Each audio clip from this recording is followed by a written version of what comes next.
இயேசுவில் அன்புள்ளம் கொண்டவர்களே, மனிதன் நோய்வாய்ப்பட்டிருக்கிற பொழுது அவனுக்கு மருத்துவமனைக்கு அழைத்து சென்று மருந்துகளை கொடுப்பது போல நோயிலிருந்து முழுமையான சுகம் பெற அவனுக்கு நம்பிக்கை தேவை.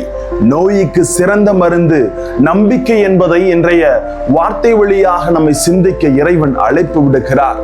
வார்த்தையோடு பயணம் செய்து அறிந்து கொள்ளுவோம் வாங்க.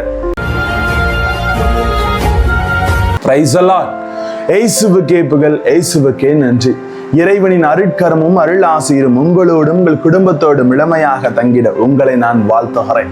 அன்பில் இனியவர்களே, தேன் இருக்கும் இடத்தில் அந்த தேனீக்கள் இருப்பது வழக்கம். மகரந்தம் இருக்கும் இடத்தில் வண்டுகள் வலம் வருவதும், சிறிய சக்கரை கட்டியை நோக்கி எறும்புகள் படையெடுப்பதும் இயல்பாக நடப்பது போல இயேசுவின் குணப்படுத்தும் ஆற்றலை கண்டு மக்கள் கூட்டம் கூட்டமாக இயல்பாக அவரிடம் வந்தார்கள் என்பது தான் உண்மை. இன்றைய நற்செய்தி நமக்கு தெளிவாக சொல்லுகிறது.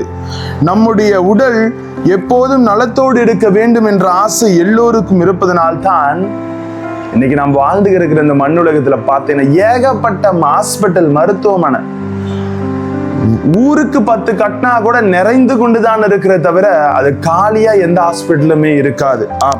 நன்றாக இயங்கக்கூடிய உடல் சற்று பாழாகிவிட்டால் நமது ஆளுமை சற்று நலிந்த நிலையை அடைந்து விடுகிறது.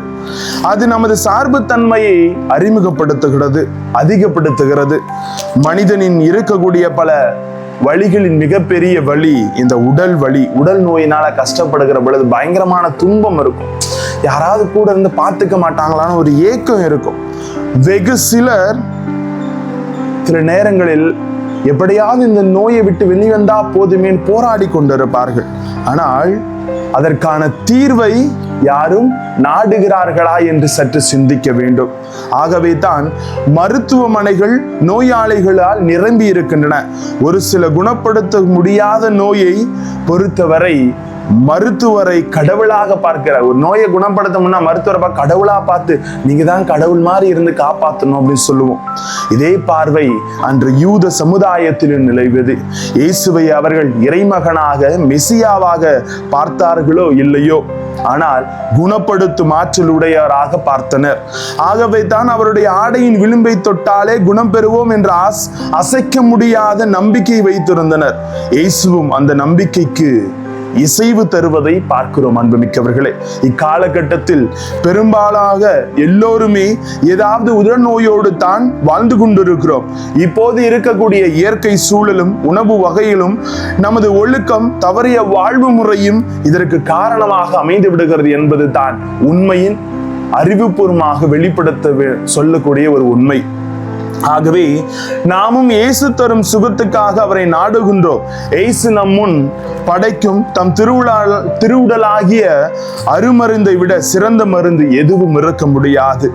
இந்த மருந்தை நம்பிக்கையோடு அருந்தும் மனநிலையில் நமக்கு வேண்டும். ஆண்டவருடைய திரு உடலும் திரு ரத்தம் சிறந்த மருந்து என்பதை உணர்ந்து நாம் அர்ப்பணம் செய்கிற பொழுது நிச்சயம் ஆசிரை பெறுகிறோம். இயேசுவின் வார்த்தையாலும் தொடுதலாலும் அன்று சுகத்தை பெற்றவர்கள் அவர்கள் நம்பிக்கையை மூலதனமாக வைத்துதான் சுகத்தை பெற்றார்கள் என்பது தான் உண்மை. இயேசு ஒவ்வொரு முறையும் குணப்படுத்துகிற பொழுது உமது நம்பிக்கை உன்னை குணமாக்கிற்று மார்க்கு 5:34 சொல்லுகிறார். உமது நம்பிக்கை உமக்கு நலமளித்தது என்று லூக்கா 17:19 சொல்லுகிறார். நற்செய்தியில் பல இடங்களில் இவ்வாறு சொல்லி இருக்கிறார்.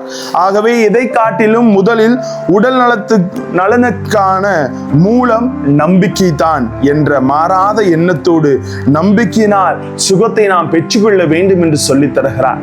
இந்த நம்பிக்கையை மருந்தாக மாற்றுகிற பொழுது ஆண்டவரின் திருவுடலை, திரு ரத்தம் நமது வாழ்வின் அருமருந்து என்பதை அறிந்து கொள்ளுகிற பொழுது நிச்சயம் வாழ்வில் வீழ்ந்து போகாமல் சுகத்தை பெறுகிறோம். நமது வாழ்க்கைக்கு மருந்து அருமருந்து ஆண்டவரின் வார்த்தை. அந்த வார்த்தையோடு நாம் வாழ்வை இணைக்கிற பொழுது வாழ்வில் உயர்கிறோம் என்ற ஒரு படிப்பினையை சொல்லித் தருகிறார். இதை உணர்ந்து வாழ்வோம். ஜெபிப்போமா. அன்பு இறைவா, எங்கள் நோய்க்கு சிறந்த மருந்து நம்பிக்கையில் உமது வார்த்தையை கொண்டிருப்பதுதான் என்பதை உணர்ந்து என்னாலும் நாங்கள் நம்பிக்கை நிலைத்திருந்து உமது அன்பையும் ஆறுதலையும் பெற்று வாழுகின்ற வரத்தை தந்திருள்ள எங்களை ஆசீர்வதிக்கும்படியாக ஜெபிக்கிறோம் ஜீவனுள்ள நல்ல பிதாவே. Praise the Lord.